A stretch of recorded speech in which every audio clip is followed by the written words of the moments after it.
What we're finding very interesting in our world today is how important video has become to the consumer and the consumer's journey.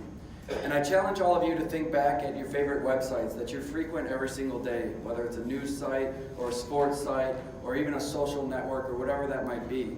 And if you think about what that site looked like 3 years ago, it probably had a lot of links on the site where you could click to read a story, read an article, read about the highlights of the game last night. But more and more, those sites are turning to offer video content.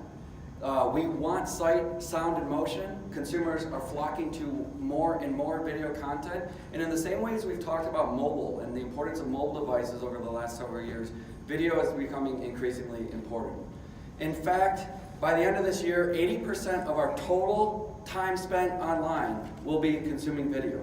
That's how important it has become to us on a daily basis.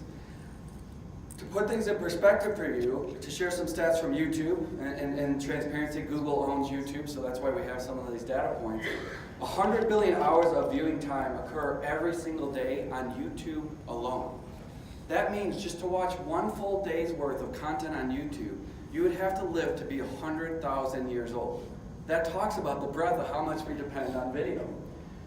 What this really means is a couple interesting points to make on this slide. Number one is the only things we do more than watch online video is sleep and we work. That's the point of the slide.